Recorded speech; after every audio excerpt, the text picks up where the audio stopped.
பாடல் அப்படிங்கிறதுக்கு பணம் சம்பாதிப்பதற்கான ஒரு டோக்கன் அப்படிங்கிற இடத்துக்கு வந்து நின்றுருக்கு. பாடல் படத்துக்கானது. ஒரு ஸ்க்ரீன் பிளேவை வலுப்படுத்துறதுக்கு பாடல்கள் இருந்ததுங்க. அதனால அந்த கதாபாத்திரத்தையோ அந்த சூழலையோ நம்ம வந்து மக்கள் ரொம்ப ஸ்ட்ராங்காக சொல்லணுங்கிறதுக்கான ஒரு கருவியாக பாடல்கள் இருந்துகிட்டே இருந்தது. அதனால அது ரொம்ப ஆழமான இதாக இருந்தது. இப்போ அதெல்லாம் பின்தள்ளப்பட்டு பாடல் அப்படிங்கிறதுக்கு ஒரு பணம் சம்பாதிப்பதற்கான ஒரு டோக்கன் அப்படிங்கிற இடத்துக்கு வந்து நின்றுருக்கு. படத்துக்குள்ள பாடல் இருந்தாலும் சரி இல்லைனாலும் சரி, அந்த பாடல் கேட்டு நல்லா அது மக்கள் மத்தியில் போய் சேர்ந்துடணும், அதை நல்ல ஒரு பிஸ்னஸ் பண்ணி கொடுத்துடணும். அந்த ஒரு நோக்கத்துக்குள்ள போயிட்டதுனால அப்ப கவிஞருக்கு மரியாதை போயிடுமே.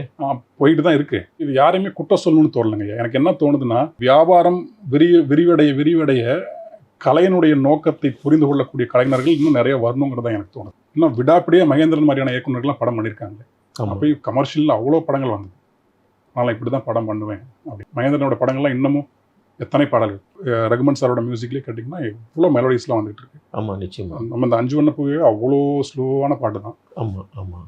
அந்த நிதானம் இருந்தால்தான் நாம் மனிதன் என்பதை நாம் உணர்வே கொள்ள முடியும். வேகத்தில் போனால் இன்னும் மேல் மனசினுடைய ஆசைகளுக்காக நம்ம இசையோ கவிதையோ எழுதணும்னா அது வெறும் சிற்றின்பம் தான். நம்ம தமிழ் அப்பவே சொல்லியிருக்காங்க.